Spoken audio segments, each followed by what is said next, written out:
26, 24, 20, so there's a lot of weapons there. You were able to create 7 turnovers against Arizona State last season, and this season it seems like you've been just right there. A couple passes could have gone your way in the Cal game.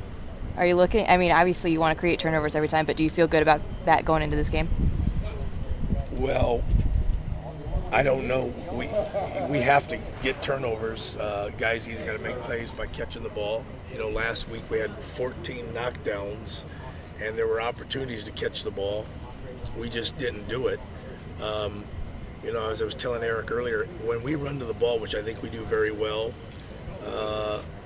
you should create turnovers by getting a lot of guys around the ball with either good hits or a second guy getting in the ball, stripping, or tip passes and catching them. We practice that all the time, and we run to the ball very well. It just hasn't come our way. And last year, those 7 turnovers were key. So we're 4-1. We won the last 4, and hopefully we've saved a lot of those turnovers for this weekend. But there's no real magic for that other than making plays in space, catching the ball when you get a chance, or running to the ball and knocking it out of the guy's hand, and we fall on it and recover it. You guys were able to get some takeaways from these guys last year in Tempe when they were hanging around for quite a long time. Give you guys a pretty tough game.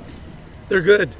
They're good on offense, and I was just asked about 7 turnovers last year. That was key to our win last year. We got 7 turnovers, but they're a good offense. They spread you out. They have a lot of weapons. They have a good quarterback. Hopefully, we'll get some turnovers this weekend. Coach, can you talk a little bit about Eddie Pleasant, what you've seen from him this year? John Neal said at the beginning of the year that he thought he played about 85% of his potential last year. How do you feel like he's developed so far this year? As a second-year safety, I think Eddie Pleasant has really made unbelievable strides.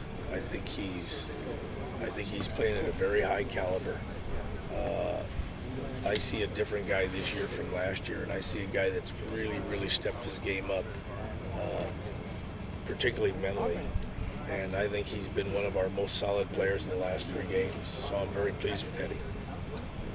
How big was it for you guys to get that shutout in the second half of the game last week? Well, it's always big to get a shutout.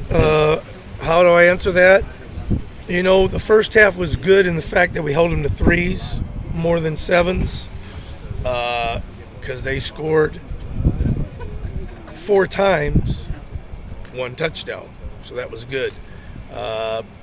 In the second half, when we got rolling on offense and we started getting some 7s, it kind of everybody fed off one another, and we got the shutout in the second half. There was no magic to it. We just maybe played better, fed off each other better, and we did a lot of that last year. Actually, we've done that in the last. We didn't do that against Arizona, but the last 2 games we've done that, or 2 out of the last 3 games we've done that pretty good. Coach, I'll be brief because I can tell